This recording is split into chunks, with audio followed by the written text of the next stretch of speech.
Bonjour à tous. Je vous souhaite à tous la bienvenue dans notre rendez-vous quotidien. Aujourd'hui, c'est Mardi Miracle. Et au programme, il y a un sujet très intéressant. C'est une question que nous pose le Seigneur. Donc, on va se pencher sur cette question. Bonjour, Emery. Sois béni. Bonjour, ma sœur Christina. J'espère que tu vas bien chez toi là-bas à Angers et la famille aussi. Bonjour Pauline, bonjour à tous, vous pouvez entrer. Vous pouvez entrer, vous pouvez entrer. Ok, merci, bonjour, bonjour, bonjour, bonjour. Bon, on va rentrer dans le vif du sujet. Salut Didier, j'espère que tu vas bien. On se voit bientôt dans la semaine. Alors, nous allons donc entrer dans le vif de notre sujet, aujourd'hui intitulé « Dieu trouve-t-il la foi en vous ?» C'est une question du Saint-Esprit qui interpelle tout le monde. La Bible nous conseille d'examiner, qu'on puisse s'examiner. Mais Paul l'a dit, Paul nous l'a dit. Bonjour, Absetou. L'apôtre Paul nous l'a dit, et puis avant l'apôtre Paul, le prophète Sophonie aussi nous avait demandé de nous examiner correctement en Sophonie chapitre 2, dès le premier verset. Mais le conseil nous est donné de nous examiner. Et l'apôtre Paul aussi a insisté là-dessus, sans oublier notre Seigneur et Sauveur, Jésus-Christ, à travers son enseignement. Et aujourd'hui, lui qui est en nous par le Saint-Esprit, nous pose la question à tous, Dieu trouve-t-il la foi en vous? Pour ce faire, pour répondre à la question, on va jeter nos regards sur la parole de Dieu, un verset que les gens en général, j'ai constaté, ne comprennent pas trop bien. C'est vrai qu'il y a une difficulté pour les chrétiens de comprendre la parole de Dieu parce que lorsqu'ils la lisent, ils la saisissent de manière humaine, de manière charnelle, de la même manière qu'ils liraient un livre humain, un livre lambda. Or, la parole de Dieu, qui est Dieu lui-même, est esprit. Donc, ce qu'il dit à l'homme se comprend et se juge spirituellement. Et lorsqu'on n'a pas la compréhension spirituelle, que ce soit dans les choix de la vie, dans ce qu'on va faire, dans le travail, dans tout ce qu'on va faire, les prises de décision et tout, on va aller dans le mur, on va se tromper.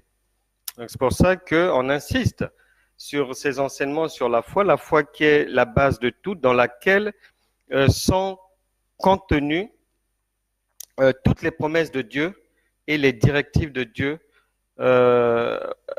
qui nous sont faites pour que nous puissions avoir une vie sur terre la moins rude possible, une vie la moins bousculée possible. Et c'est cette foi-là que nous enseignons afin que le plus grand nombre puisse se ressaisir et puis bénéficier des promesses de Dieu afin d'avoir une vie épanouie. Telle est la volonté de Dieu. Luc chapitre 18, verset 8. Luc chapitre 18, verset 8, nous traitons du sujet « Dieu trouve-t-il la foi en vous ?» Luc chapitre 18, verset 8. Et ce qui nous intéresse dans ce verset, c'est la deuxième partie simplement. Et ça sera déjà suffisant et en même temps insuffisant par rapport au temps, mais on va essayer de voir de belles choses là-dedans, de tirer vraiment une substance importante et nécessaire pour nous afin de pouvoir répondre chacun en son âme et conscience à la question qui nous est faite à cette interpellation, Dieu trouve-t-il la foi en vous? Luc chapitre 18, verset 8, deuxième partie, mais, virgule, quand le Fils de l'homme viendra, trouvera-t-il la foi sur terre? Mais, virgule, quand le Fils de l'homme viendra, trouvera-t-il la foi sur terre? Il y a déjà mais qui est là. À chaque fois qu'on trouve l'adverbe mais, on doit se poser beaucoup de questions. Pas l'adverbe, la conjonction de coordination plutôt, mais ça doit nous interpeller vraiment. Et là, lorsqu'on lit cela, d'entrée de jeu, ça nous interpelle au niveau de la conjonction. Et à partir de là, on va aller vérifier pourquoi est-ce que le Seigneur attire d'entrée de jeu notre attention. Et donc, on va aller essayer de voir le pourquoi. Le Seigneur parle de la foi. Donc, qu'est-ce que la foi au juste? En résumé, je vais faire vite. La foi, c'est la compréhension d'abord de l'organisation et du fonctionnement du royaume de Dieu. Son contenu, ses acteurs, les moyens dont ce royaume dispose et ceux qui sont chargés du transport, de l'assistance et des secours. Donc, tout cet ensemble-là s'appelle la foi. Et la foi n'est pas une croyance aveugle, parce que si on se limitait à « oui, je crois en Dieu », Dieu ne nous interpellerait pas en permanence, tout simplement parce que à partir du moment où même les démons croient en ça, donc il n'y a plus matière vraiment à tergiverser. Il faut trouver quelque chose d'autre, une autre indication, un autre niveau de foi où les démons, par exemple, n'ont pas accès. Donc, il faut monter d'un cran. Et c'est pour ça que la foi, c'est croire en ce que Dieu dit, en ce qu'il promet, sans avoir vu. Et cette même foi a les ressources nécessaires pour répondre aux besoins de ceux qui sont sur terre et qui font recours à Dieu. Ceux qui sont les ambassadeurs de Christ, quand ils font recours à Dieu, le royaume de Dieu va envoyer le secours nécessaire à travers des voies et moyens, les anges de Dieu, et à travers tout ce que le royaume de Dieu, à travers les humains aussi, qui sont chargés d'œuvrer pour l'avancement du royaume de Dieu. Donc la foi, c'est croire en ce que Dieu est, en ce qu'il dit, en ce qu'il promet, sans avoir vu. Mais en ayant cela bien enraciné dans son esprit. Deuxième aspect de la foi, c'est, comment dirais-je, lorsque on croit en un Dieu, on le comprend, on sait ce qu'il dit, on sait ce qu'il a promis, on sait qu'il est celui qui est « je suis ». Ça, on parle là d'une considération de choses, d'une considération qui va de l'extérieur vers nous. Maintenant, la deuxième phase de la foi, c'est ce potentiel. C'est que la foi n'est pas à l'extérieur. La foi avec la venue de Jésus-Christ demeure maintenant en nous, en termes de potentiel, de dons, de capacités qui nous permettent de manifester le divin et d'aller résoudre plus facilement les problèmes des autres. Et lorsque on le fait, la foi, elle, se charge de résoudre nos problèmes.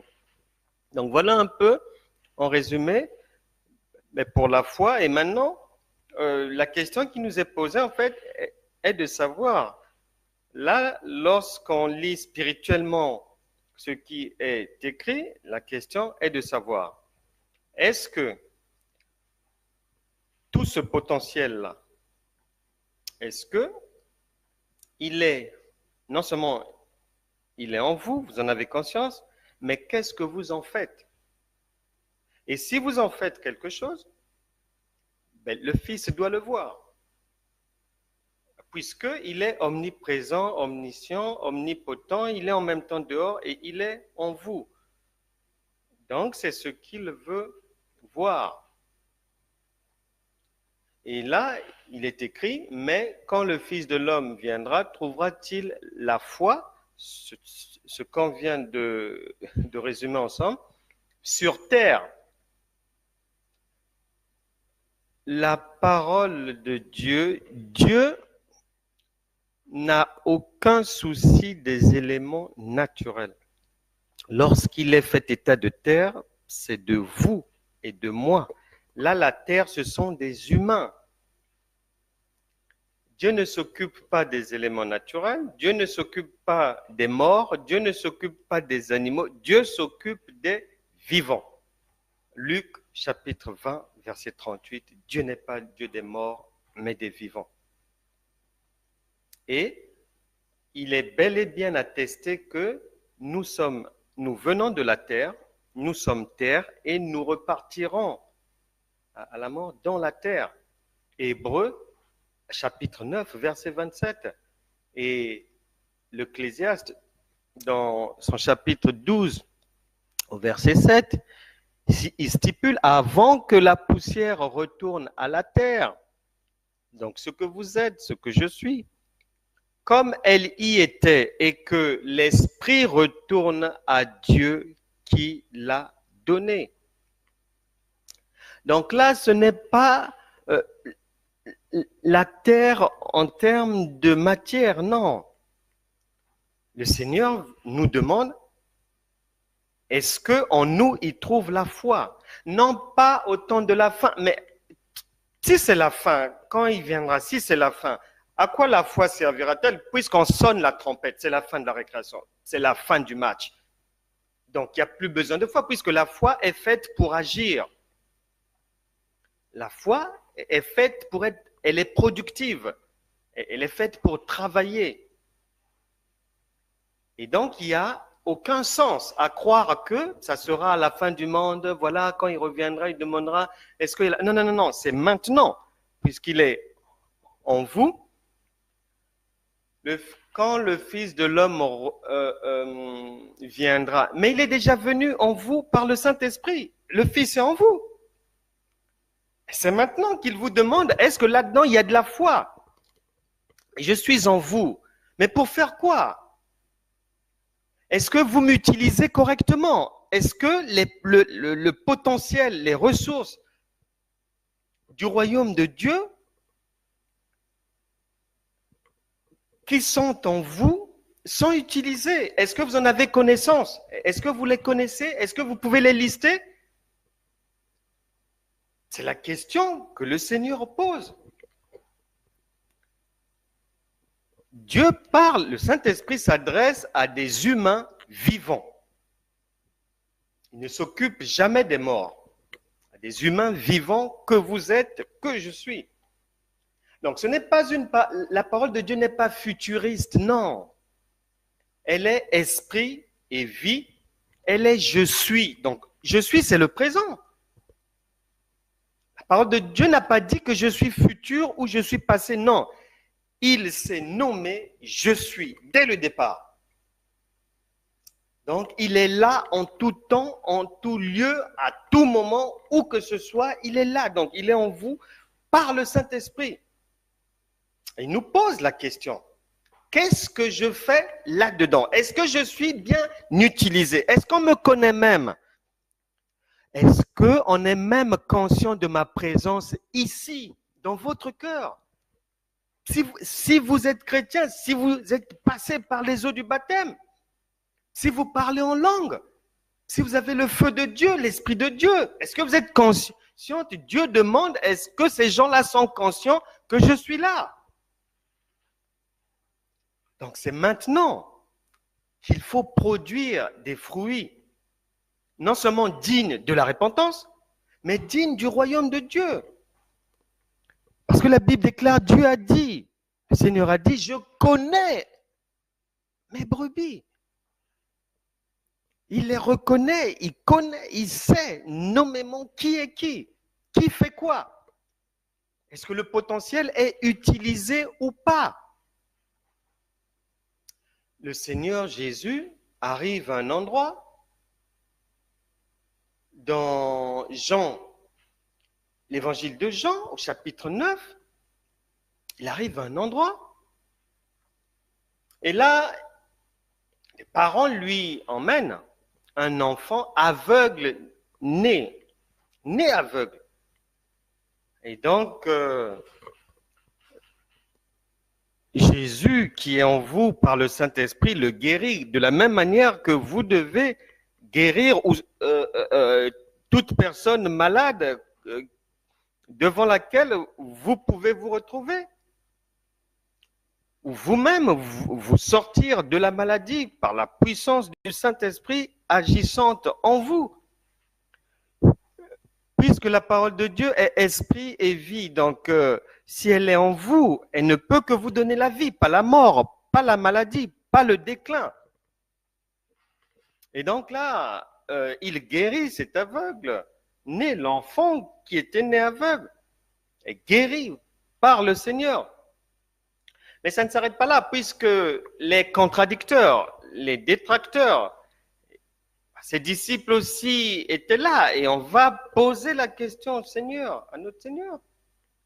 Mais pour qu'il soit né aveugle, donc quelqu'un avait dû commettre une erreur, un péché grave. Et on demande au Seigneur, est-ce ses parents? Ou ce qui est à l'origine, qui est la cause de la malédiction de cet enfant? Puisque tout ce que Dieu donne est bon.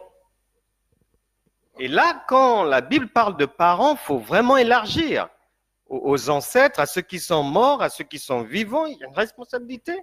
Donc, est-ce la responsabilité de ceux qui sont partis? Est-ce de la responsabilité de ses parents? Est-ce de sa propre responsabilité? Donc, on ne sait pas.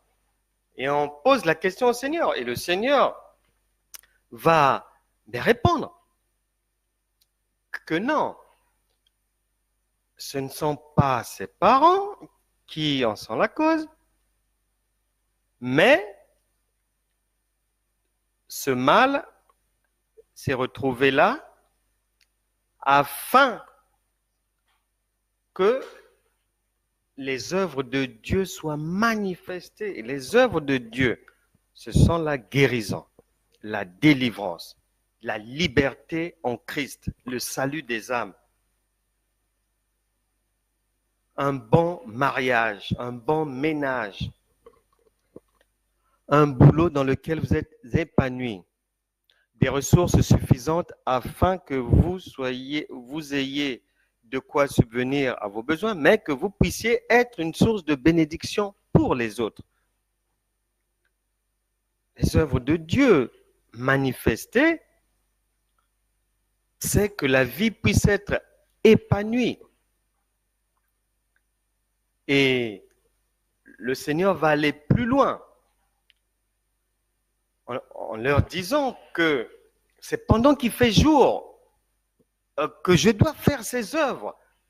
Il faut que je fasse, tandis qu'il est jour, les œuvres de celui qui m'a envoyé, le Père.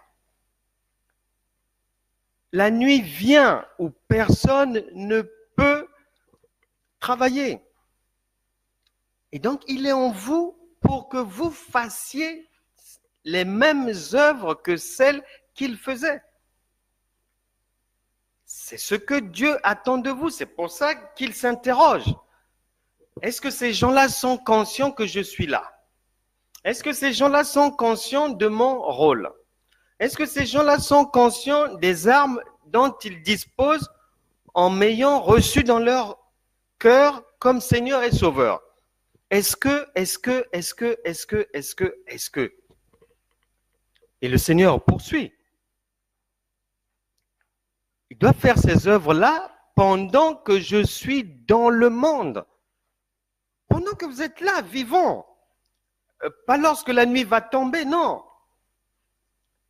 Et il leur dit, car je suis la lumière du monde. Vous êtes la lumière du monde. Votre Bible le dit en Matthieu. Allez là-bas, méditez. C'est écrit noir sur blanc. Le Seigneur l'a dit pour vous.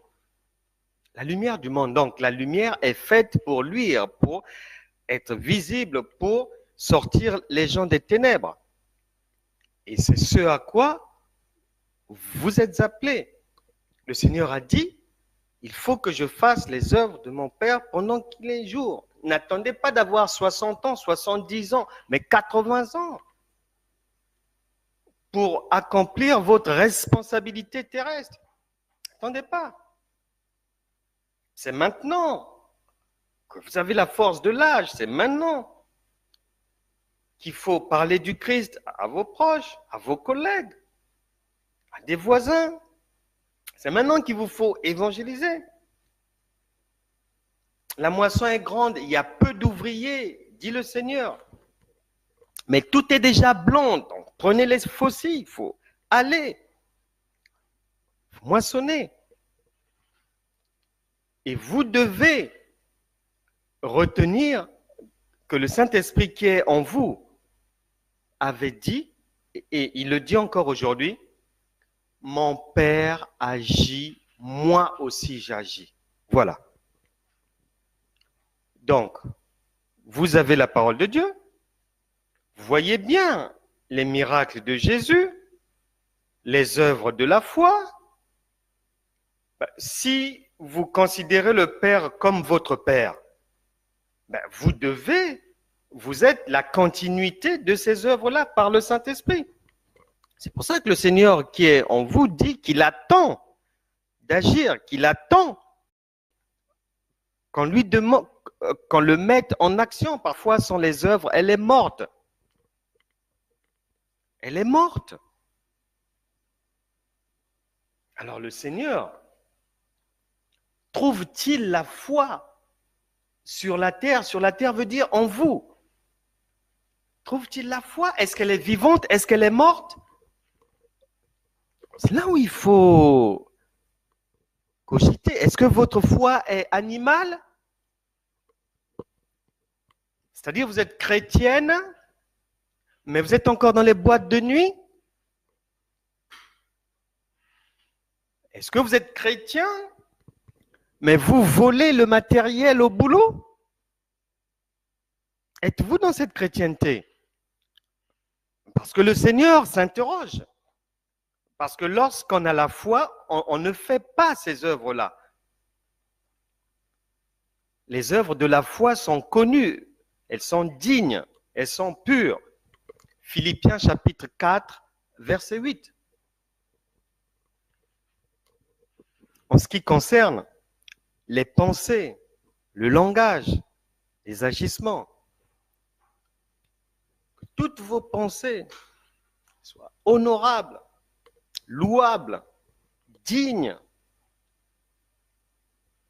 C'est ce à quoi nous sommes appelés. Est-ce que vous avez une chrétienté charnelle? Est-ce que votre foi est charnelle? C'est-à-dire, est-ce que vous vous conformez au siècle présent? Est-ce que vous résolvez vos difficultés de la même manière que les païens, utilisant les mêmes méthodes? Est-ce que vous marchez avec les païens? Est-ce que vous avez un pied dans l'église et un pied dehors? Est-ce que vous vous accommodez au désir de la chair, à la masturbation, à la fellation? Est-ce que vous êtes un serviteur de Dieu ou une servante de Dieu qui s'adonne à la fellation, une chrétienté charnelle, en oubliant que toute bouche plongée dans ces pratiques perd toute sa puissance? Aucun démon ne peut obtempérer face à une bouche qui s'adonne à la fellation. Impossible. Est-ce que votre pasteur s'adonne à ça dans votre église locale? Peut-être que c'est parce que c'est l'origine du manque de puissance, de miracle de Dieu dans votre assemblée, peut-être. Examinez. Faut réfléchir peut-être, on ne sait pas. Si vous vous adonnez à ces choses-là, à la médisance, à la convoitise de la chair, est-ce que vous avez les mêmes activités que les païens, que ce soit dans l'église ou en dehors de l'église? Est-ce que vous êtes membre d'une assemblée chrétienne charnelle? Voilà des vraies questions existentielles pour vous, parce que votre vie chrétienne est capitale. Elle détermine votre réussite dans la vie. Vous vous posez ces questions-là. Enfin, est-ce que votre foi est biblique, donc surnaturelle? Et c'est cette foi-là que le Seigneur veut voir. C'est pour ça qu'il pose la question. Le Seigneur n'en a que faire de la chair. Lui s'occupe de l'esprit. Parce que c'est l'esprit qui vivifie. Le premier Adam était charnel, il est tombé. Mais le second est un esprit vivifiant. C'est un esprit fort, c'est un esprit debout, c'est un esprit surnaturel. Alors, vous devez savoir, est-ce que vous êtes dans la foi? Parce que si vous n'êtes pas dans la foi surnaturelle, vous n'êtes pas dans la foi biblique. Il n'y a rien à faire. Le royaume de Dieu a ses lois, c'est un royaume bien régi, les règles sont bien ficelées, il n'y a pas de triche possible. C'est pour ça que le Seigneur peut dire, je connais mes brebis, et toutes les brebis du Seigneur sont spirituelles. Êtes-vous spirituel? Est-ce que votre manière de résoudre les problèmes, de les analyser, est charnelle ou spirituelle? Est-ce que vous voyez des choses la nuit? Est-ce que vous pouvez les interpréter? Est-ce que vous êtes à même de comprendre le langage visuel de Dieu? Est-ce que vous avez la clairaudience, la clairvoyance?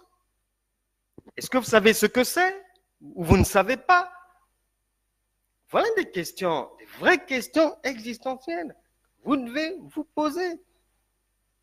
Alors, si vous n'êtes pas dans la foi biblique, mais l'interpellation du Seigneur, c'est pour vous demander de rehausser le niveau, de rejoindre la fréquence divine et qui est spirituelle.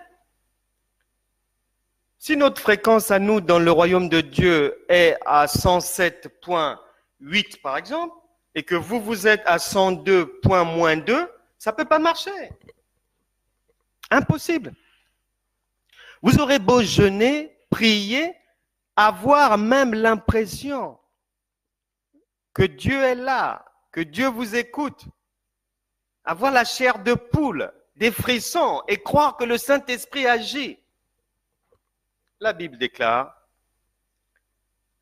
Jacques chapitre 1, verset 22, « Ne vous bornez pas à écouter la parole de Dieu, mais il faut la mettre en pratique. » Et la parole nous déconseille de nous borner à l'écouter.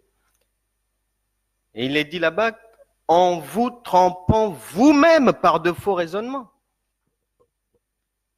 Est-ce que vous-même vous vous trompez? Est-ce que c'est votre leader à l'église qui vous trompe avec un évangile frelaté? Avec des choses qui n'ont rien à voir avec notre royaume? On vous fait croire que, faisant les mêmes prières d'année en année, les mêmes activités, répétant les mêmes choses, alors que l'Esprit de Dieu est mouvement, jeûnant toujours de la même manière, selon le même calendrier, ayant toujours des petits objectifs, se réclamant d'un royaume de Dieu qui a de grands objectifs,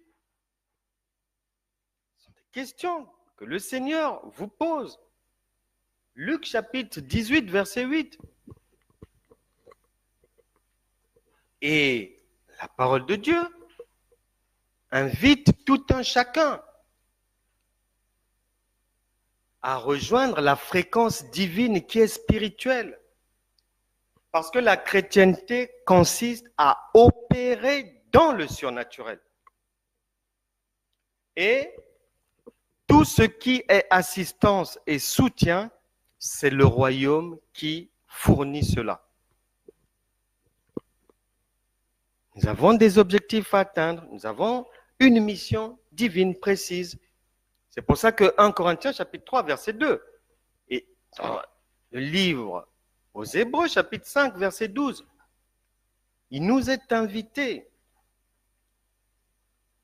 on a l'invitation de rehausser le niveau. Il est trop bas là, il n'y a pas de résultat. Dans les églises, on trouve des gens malades en permanence, c'est pas normal. Les gens ont des problèmes sérieux. Il n'y a pas un malade du temps des apôtres, durant le ministère de Jésus-Christ, qui n'a pas été guéri. Non, ça n'existe pas. Et il est maintenant en nous par le Saint-Esprit. Il est dans les serviteurs de Dieu, dans les pasteurs, soi-disant, dans les servantes de Dieu, les bishops, archibishops, archevêques, dans les leaders, les bergers, pour faire les œuvres de Dieu, pour compléter la panoplie, pour poursuivre ce que Jésus a eu à faire. Et avant de revenir en nous par le Saint-Esprit, il nous avait même dit dans son testament que vous ferez des œuvres plus grandes que moi. Il a dit, le Seigneur, que je reviens, mais lorsque il y aura mon comeback en vous, mais vous ferez des œuvres incroyables, plus grandes, je n'ai rien fait. Et en Romains, il est dit que la création, donc le monde, attend avec un ardent désir la révélation des fils de Dieu. Que vous êtes, que nous sommes tous. C'est au Fils de Dieu de donner du travail aux gens. C'est au Fils de Dieu de guérir les malades, c'est-à-dire l'Église, en ce qui concerne la santé, a pour mission, une fois que l'hôpital n'a pas pu, nous récupérons ceux qui viennent et Dieu solutionne le problème. Ce travail n'est pas fait aujourd'hui. Le boulot, les chrétiens ne donnent pas du boulot aux chrétiens. Les chrétiens sont obligés d'aller chez les païens pour être embauchés. Bon. Les finances, les chrétiens sont obligés d'aller auprès des banques mondaines, des banques païennes pour trouver des fonds. Alors que le royaume de Dieu a ses propres banques, a ses propres ressources. Et les ressources du royaume ne manquent jamais. Elles sont surnaturelles, mais lorsqu'on les appelle, Romains chapitre 4, verset 17, elles arrivent à l'existence. Mais pas par des voies humaines.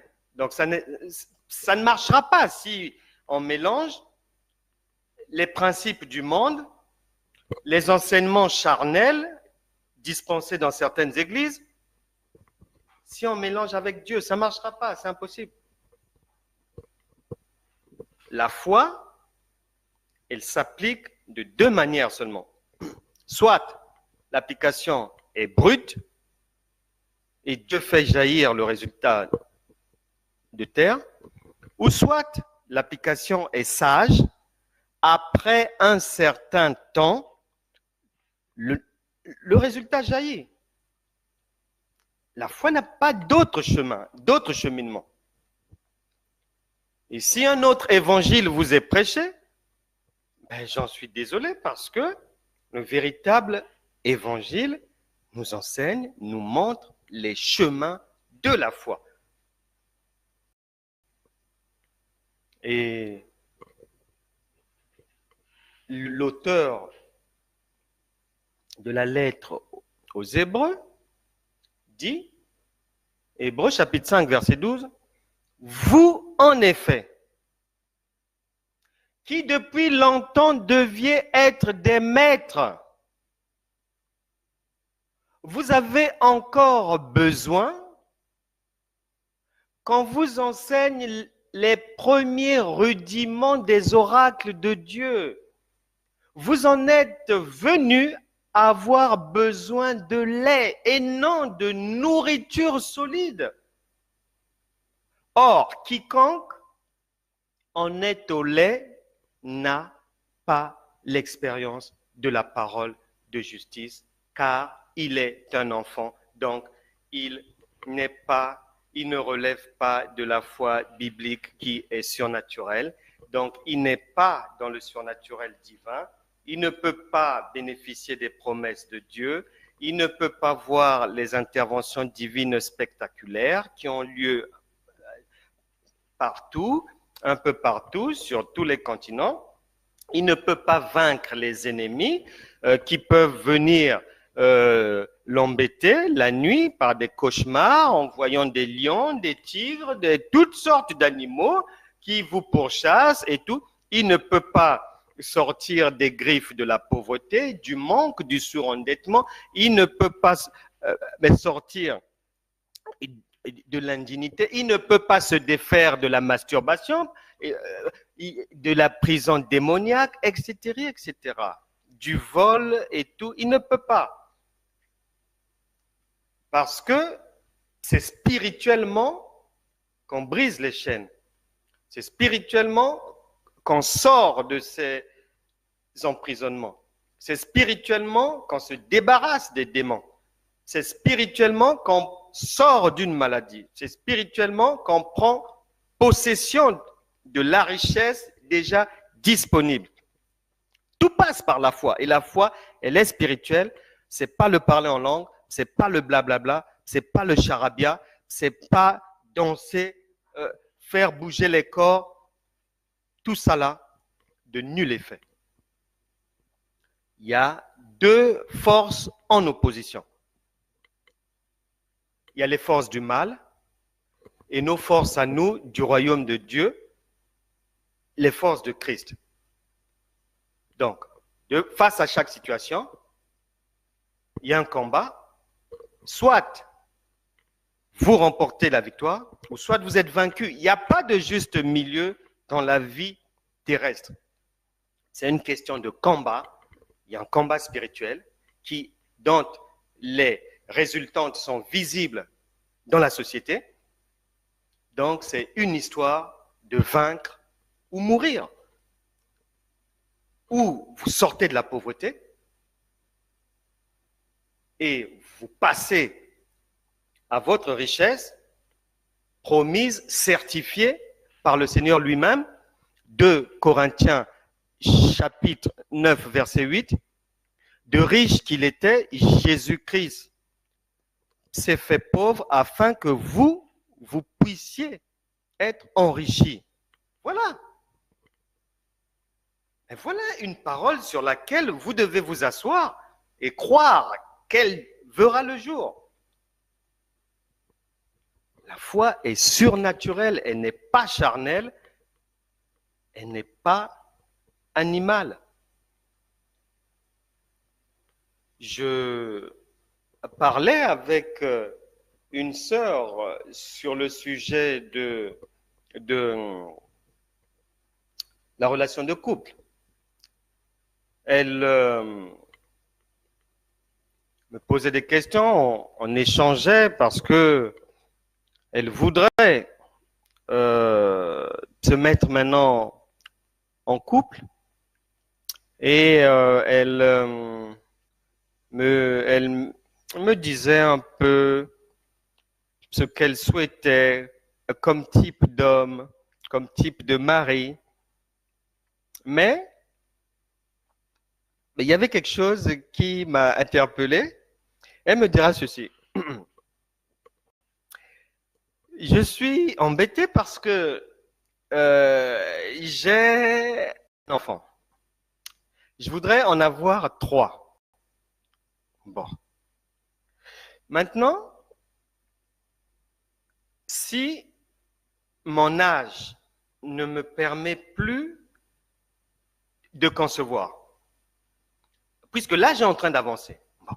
Lorsque Dieu me donnera ce mari, quand il viendra, si lui n'a pas d'enfant encore et qu'il veut des enfants, mais comment on va faire? Et elle me disait que c'était un souci pour elle, donc elle gambergeait là-dessus. J'ai un peu rigolé, puis je lui ai dit ceci, écoute-moi bien. Voilà le problème des chrétiens. Je lui ai dit, tu gamberges, tu réfléchis terrestrement. Ça, c'est la chrétienté charnelle.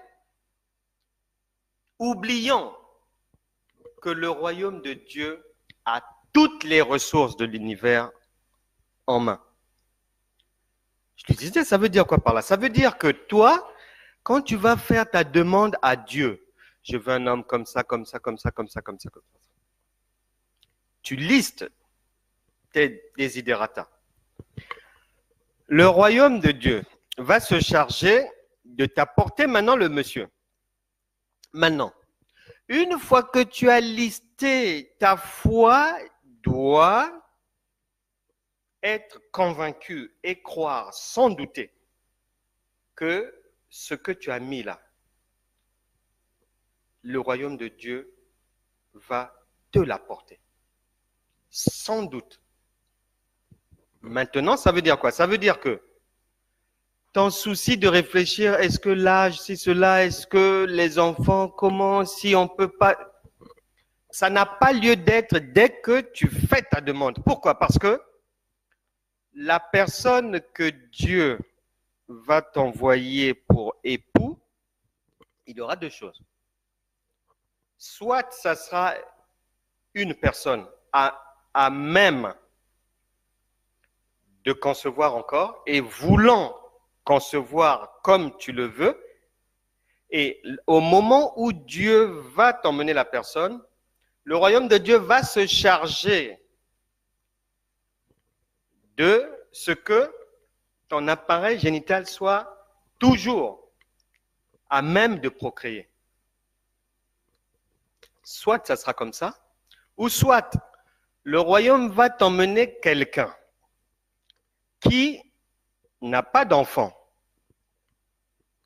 mais qui va considérer ton enfant comme son enfant et qui ne te demandera plus encore qu'on fasse encore un enfant. Donc, ce que tu réfléchis là, cette personne n'aura pas ça à l'esprit. Le royaume de Dieu va t'apporter vraiment quelqu'un nickel chrome.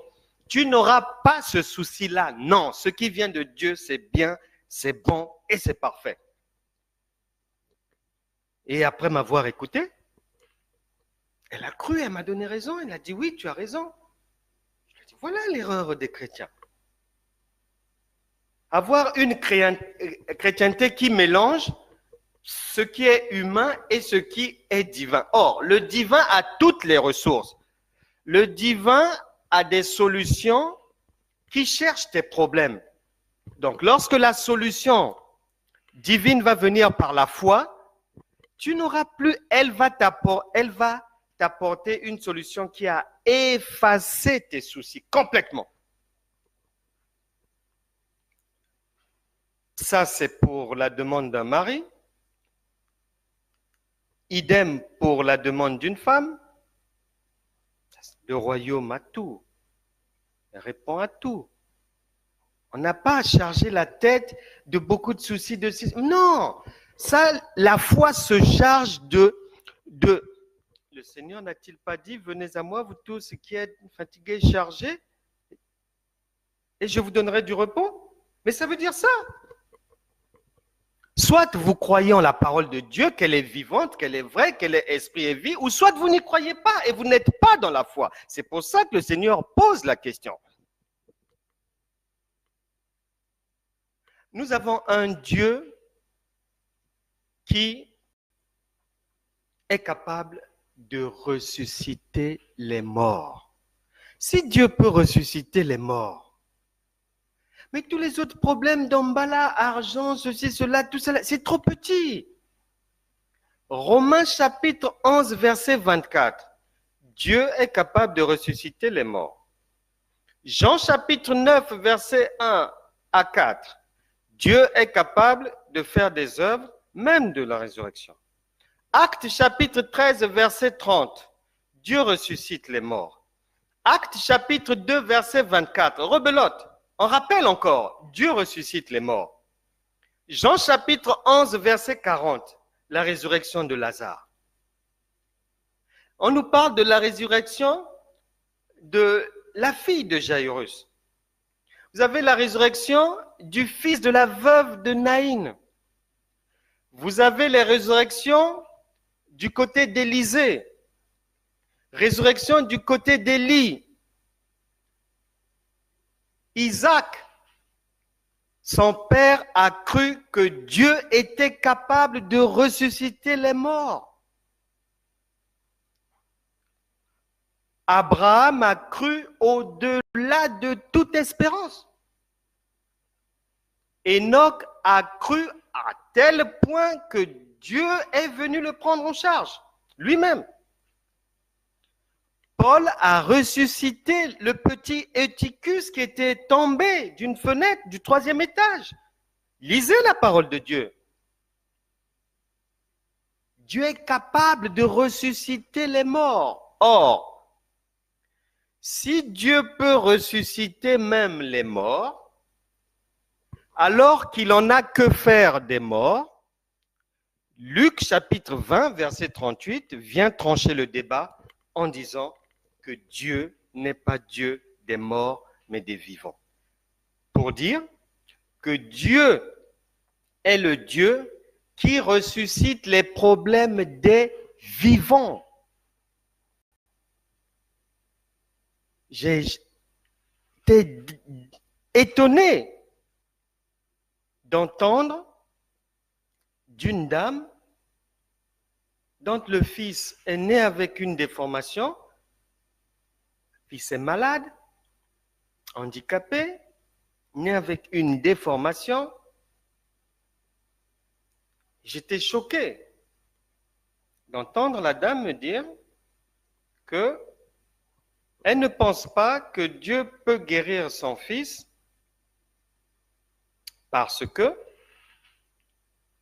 si Dieu aurait voulu que son fils ait une santé normale, il serait né normalement comme les autres enfants. Cette dame oubliait même Évangile de Jean, chapitre 9, au verset 4. Là-bas, dans cette histoire, le Seigneur dit que non, c'est pour que les œuvres de Dieu soient manifestées à travers la guérison de son Fils, même s'il est né avec une malformation. C'est pour que les humains voient la grandeur de Dieu. Si Dieu peut ressusciter un mort, mais à combien plus forte raison un malade, mais qu'est-ce que Dieu ne peut pas faire? Si c'est l'argent, Dieu a sa banque. Si c'est la maison, Dieu pourvoit. Si c'est un conjoint, Dieu t'emmène ça, il se charge de ça. Lorsqu'on vient au Seigneur et qu'on arrive dans notre royaume à nous, le royaume de Dieu, tous les problèmes sont pris en charge et déposés au pied du trône de Dieu. Et lorsqu'on est dans le royaume de Dieu, la Bible déclare, Actes des Apôtres, que quand le ministère avait commencé, tout le monde venait déposer des biens, venait donner des terrains, faisait des choses au pied des apôtres. Et personne n'était dans le manque, tout le monde était dans l'abondance. C'est ce à quoi vous êtes destinés. C'est pour ça que le Saint-Esprit est en chacun de nous, afin que vous soyez toujours dans l'abondance, dans cette dynamique de l'Église primitive. Une Église qui prouvait au monde la véracité de la divinité à travers les hommes, à travers les actes. Puisque lui-même, Jean 10, 10, il a dit à votre attention qu'il est venu pour vous donner la vie et la vie en abondance. Abondance veut dire bonne santé, des enfants, mari, épouse, bonne éducation. Si on veut une voiture, le royaume de Dieu vous donne la voiture. Si c'est un terrain, la foi vous apporte le terrain. Si c'est un problème, la foi enlève les montagnes. Steve Mansa est un serviteur de Dieu du Ghana. Les ministres de Dieu au Ghana servent le Seigneur avec fidélité. Il y a plusieurs années de cela, Mansa a 3 enfants. Il y a plusieurs années de cela, sa femme va mettre au monde un enfant comme l'enfant de cette dame qui m'avait dit qu'elle ne pense pas que Dieu peut guérir son enfant. Mais madame, Steve Mansa, sa femme a mis au monde un enfant comme le vôtre. Et à la naissance, Mansa était touché, choqué. Mais il s'est accroché au Seigneur. Mansa a cru que si Dieu peut ressusciter un mort, c'est qu'il peut redresser quelque chose de physiquement courbé. Il a cru, il a cru, il a cru au fur et à mesure. La déficience mentale de l'enfant s'est redressée. Son quotient intellectuel a rejoint celui des autres enfants au fur et à mesure qu'il grandissait. Il était handicapé et au fur et à mesure des ans, Dieu a redressé. Tout le retard a été comblé. L'enfant est devenu normal. L'enfant est passé au niveau de surdoué et l'enfant, le même type d'enfant, madame, que celui que vous avez, l'enfant de Steve Mansa, est passé de l'aspect anormal à l'aspect normal par la foi, par les ressources du royaume de Dieu, par le soutien de Dieu. Et l'enfant de Steve Mansa a pu débuter des études de pilote d'avion jusqu'à avoir sa licence. Et l'enfant de Steve Mansa, aujourd'hui, conduit les gens normaux ou malades à travers d'un continent à un autre. Donc, madame, pour votre enfant, croyez seulement que Dieu qui ressuscite les morts peut redresser votre enfant, peu importe la maladie. Dieu ne s'occupe pas des noms. Dieu n'a pas de problème. Il n'y a aucune chose grave devant Dieu. Rien n'est récupérable.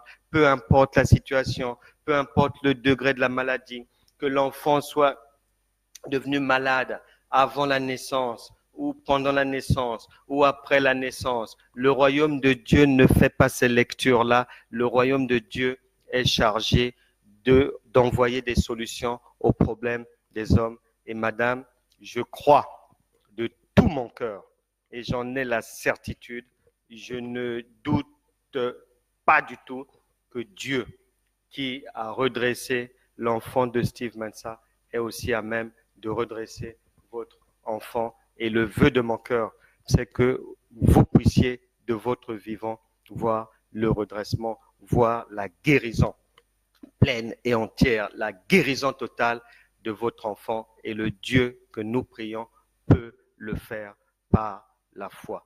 Que Dieu vous bénisse abondamment. Nous allons prier pour tous ceux qui ont des enfants malades, pour tous ceux qui sont malades, qui ne sont pas en bonne santé. On va prier pour eux, que Dieu puisse redresser leur santé, que Dieu puisse donner la joie, emmener la joie, le bonheur dans vos maisons à travers la guérison, que ce soit de votre conjoint, que ce soit de votre fils, que ce soit de votre femme, que ce soit d'un proche, d'un parent, afin que vraiment votre joie puisse être parfaite et que à partir de là, que vous puissiez grandir dans la foi, car c'est une simple épreuve, difficile peut-être, elle a peut-être duré depuis des années, mais Dieu siffle la fin de la récréation de cette épreuve aujourd'hui, et par la puissance de Dieu, par l'onction divine qui n'a pas de limite, nous allons prier pour que tous ceux qui sont malades